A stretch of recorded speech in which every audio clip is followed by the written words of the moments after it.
ഇവിടെ കോൺഗ്രസിലെ ഒരു ഉയർന്ന നേതാവിനെതിരെ ഒരു ആരോപണം വരുന്നു.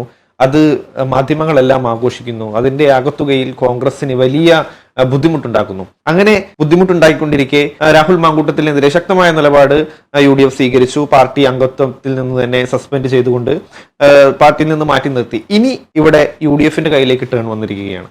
അപ്പോൾ ഇതുവരെ അവർ നേരിട്ട ആരോപണങ്ങൾ അല്ലെങ്കിൽ ഇതുവരെ അവർ നേരിട്ട കുത്തുവാക്കുകളെ എല്ലാം തിരിച്ച് പ്രതിരോധിക്കാൻ വേണ്ടി പ്രതിപക്ഷ നേതാവ് തന്നെ നേരിട്ട് ഇറങ്ങുന്ന ഒരു സാഹചര്യമാണ് ഇവിടെ കാണുന്നത്. ഇവിടെ സ്ത്രീകൾക്കെതിരായ അതിക്രമത്തെ രാഷ്ട്രീയ ആയുധമായി മാറ്റുന്നത് ഒട്ടും ശരിയായ ഒരു നടപടിയായിട്ട് എനിക്ക് തോന്നുന്നില്ല. കാരണം അവിടെ ആ ഇരയാക്കപ്പെട്ട ആ സ്ത്രീ അല്ലെങ്കിൽ ആ വ്യക്തി അവരൊരു പരാതിയാണ് വന്ന് പറയുന്നത്, അല്ലെങ്കിൽ അവർ നേരിട്ട ഒരു ഒഫൻസിനെ കുറിച്ചാണ് പറയുന്നത്. ആ ഒഫൻസിനെ രാഷ്ട്രീയവൽക്കരിക്കുക എന്ന് പറയുന്നത് ഒട്ടും ഭൂഷണമായ ഒരു കാര്യമല്ല. ഇപ്പോ VD സതീശൻ ഇന്നലെ പറഞ്ഞു ആ ഒരു ബോംബ് അത് ഇത്തരം ഒരു കാര്യമാണെങ്കിൽ തന്നെ എന്താണ് അവിടെ പ്രതിപക്ഷ നേതാവ് ചെയ്യേണ്ട കാര്യം?